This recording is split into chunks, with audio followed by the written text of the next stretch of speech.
Hello and welcome to NCBA's Cattlemen to Cattlemen. I'm Kevin Ochsner. Thanks for joining us. One of the serious concerns many farm and ranch families continue to face is a death tax. That's because the tax directly affects family-owned small businesses, such as farms and ranches. And often, it makes it tough to pass on the operation to the next generation. Now there's hope for progress on repealing the death tax, as the Trump administration is aiming to move forward on a comprehensive federal tax reform. We asked Daniel Beck, NCBA's Director of Government Affairs, about the overall prospects for tax reform and the ways farm and ranch businesses might be affected. This is the biggest opportunity we've had in a very long time. The last time Congress implemented fundamental sweeping overhauls of the tax code was 31 years ago.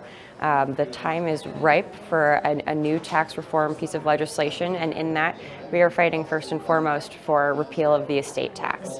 That is our #1 priority, but in addition we're also really trying to preserve critical tools in our toolbox like stepped-up basis, cash accounting, and like-kind exchange. Luckily, Chairman Brady, who's head of the Ways and Means Committee, is a good ally of ours, and he is a longtime supporter of federal estate tax repeal.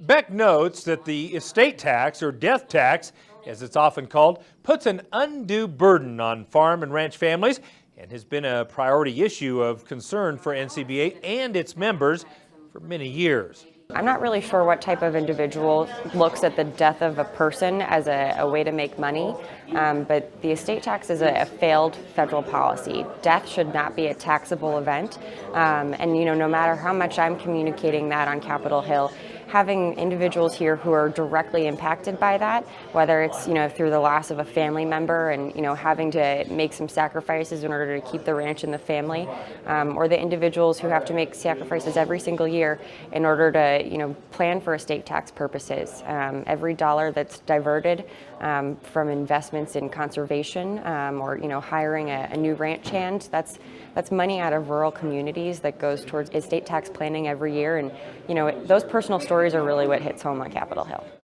Of course, before anyone owes a tax, they have to have income.